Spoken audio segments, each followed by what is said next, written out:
Bismillahirrahmanirrahim. Assalamualaikum warahmatullahi wabarakatuh. Inilah dua dosa yang azabnya dipercepat di dunia, dan inilah cara mengatasinya agar kita selamat dari azab tersebut. Sabda Rasulullah Sallallahu Alaihi Wasallam, dua perbuatan dosa yang Allah cepatkan azabnya di dunia, yaitu berbuat zalim dan durhaka kepada orang tua. Nah, di antara dosa-dosa yang azabnya ditangguhkan sampai hari kiamat nanti, nah dua dosa ini spontan langsung diturunkan oleh Allah di dunia. Mungkin ada juga yang menyebutkan 3 atau 4 dosa yang diturunkan langsung di azabnya di dunia ini, tapi saya mengambil dari hadis Rasulullah SAW ini dua perbuatan dosa besar yang azabnya langsung diturunkan oleh Allah di dunia ini, yaitu perbuatan zalim dan durhaka kepada orang tua. Nah, zalim ini bisa juga zalim kepada Allah Subhanahu wa taala, zalim kepada sesama manusia, dan juga zalim kepada diri sendiri. Zalim kepada Allah yaitu dengan melakukan perbuatan syirik, yaitu menduakan Allah atau bahkan tidak percaya sama sekali kepada Allah atau kepada takdir Allah, itu sudah merupakan zalim kepada Allah Subhanahu wa taala. Nah, zalim kepada diri sendiri dengan melakukan perbuatan seperti zina dan lain-lain. Nah, yang paling sering kita gambarkan tentang kezaliman ini adalah kezaliman kepada sesama manusia. Nah, ini karena tobatnya yang agak sulit, gitu kan? Tidak hanya sekedar tobat kepada Allah, tapi tentunya ada sangkut paut dengan orang lain. Jadi menjalankan ketidakadilan, meletakkan sesuatu yang bukan pada tempatnya, penindasan, terus mempercepat sesuatu yang masih belum waktunya, itu sebagai gambaran zalim kepada sesama. Jadi menggambarkan sikap bengis, tidak berperi kemanusiaan, senang melihat penderitaan orang lain, membuat orang lain sengsara, melakukan penganiayaan, termasuk juga merampas harta anak yatim atau harta orang lain.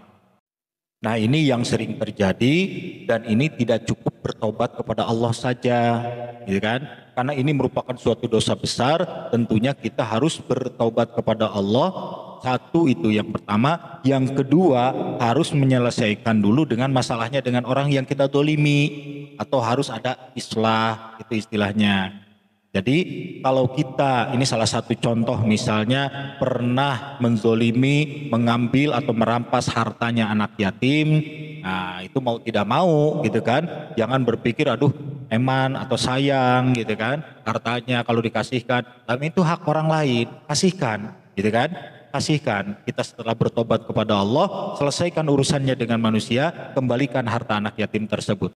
Atau harta siapapun gitu kan, yang dulunya pernah kita ambil atau pernah kita rampas tanpa izin, tanpa ridho dari orangnya, ya mau tidak mau harus dikembalikan karena itu haknya mereka gitu kan. Atau misalnya kita pernah menyakiti orang lain, nah mau tidak mau kita nyari orangnya, minta maaf kepada orangnya atas perbuatan kita yang sudah menyakiti hatinya. Atau misalnya perbuatan-perbuatan lain yang termasuk tadi melakukan penganiayaan, atau misalnya mengolah data yang salah bisa jadi benar, yang benar bisa jadi salah dalam menentukan keadilan, itu juga perbuatan dolim. Itu bagaimana? Ya harus nemui orangnya, gitu kan? Diklarifikasi, kemudian juga harus membersihkan nama baiknya, dan terus menentukan hukum tersebut sesuai dengan yang benarnya seperti apa, yang dulu pernah diacak-acak oleh kita. Nah itu ya. Jadi banyak sebetulnya perbuatan-perbuatan zalim yang tentunya bertobatnya selain bertobat kepada Allah, kita juga harus menyelesaikan dengan orang yang pernah kita zalimi dengan cara islah. Apa yang disebut dengan islah? Ya islah itu kalau bahasa kitanya deal-dealan lah gitu kan. Jadi kita minta maaf dan mudah-mudahan orangnya memaafkan. Setelah itu kita klarifikasi apa yang menjadi kesalahannya, apa yang dulu menjadi kekeliruannya. Nah setelah itu kan clear gitu kan. Kita ridho, mereka ridho, kita baik, mereka baik, jadi kan sudah clear. Nah itu yang pertama, dosa yang azabnya dipercepat langsung di dunia, yaitu perbuatan zolim. Saya sudah gambarkan zolim seperti apa, kemudian cara tobatnya yaitu seperti tadi, kita bertobat kepada Allah dan kita harus menyelesaikan urusannya dengan yang kita zolimi, insya Allah supaya kita terbebas dari azab Allah Subhanahu wa ta'ala. Kemudian yang selanjutnya yang kedua sesuai dengan sabda Nabi SAW yang tadi saya sebutkan, yang kedua adalah durhaka kepada orang tua. Durhaka kepada orang tua itu bisa dengan perkataan atau dengan perbuatan. Perkataan hanya mengucapkan kata atau kita membentak, nah itu juga salah satu perbuatan atau perkataan yang bisa menyakiti hati orang tua, klasifikasinya durhaka kepada orang tua.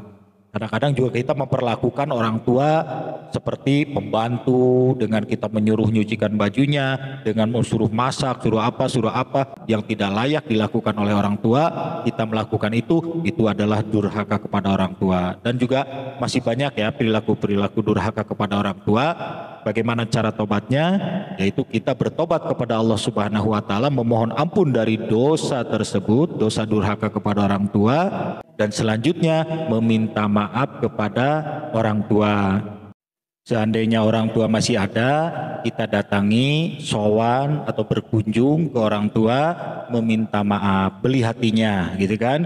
Dengan cara apa kesukaannya, kirim makanan atau kirim pakaian atau apa yang menjadi kesukaannya kita turuti supaya bisa membeli hatinya, supaya orang tua ridho kepada kita dan memaafkan segala kesalahan kita atau kedurhakaan kita kepada orang tua. Kalau seandainya orang tua sudah meninggal, kita perbanyak berdoa kepada Allah Subhanahu wa taala dengan wasilah Fatihah, dengan Yasin, dengan sedekah, dengan diniatkan untuk orang tua. Misalnya kita masukkan uang ke kotak masjid dengan niat pahalanya untuk kedua orang tua. Nah, itu perbuatan-perbuatan yang insya Allah bisa menimbulkan ridho dari orang tua kepada kita. Nah, sobat-sobat YouTube yang dimuliakan Allah, itulah dua dosa yang azabnya dipercepat di dunia. Saya sudah sampaikan sesuai dengan hadis Nabi dan juga cara mengatasinya agar kita selamat dari azab tersebut. Mudah-mudahan video ini bermanfaat dan terima kasih atas perhatiannya. Wassalamualaikum warahmatullahi wabarakatuh.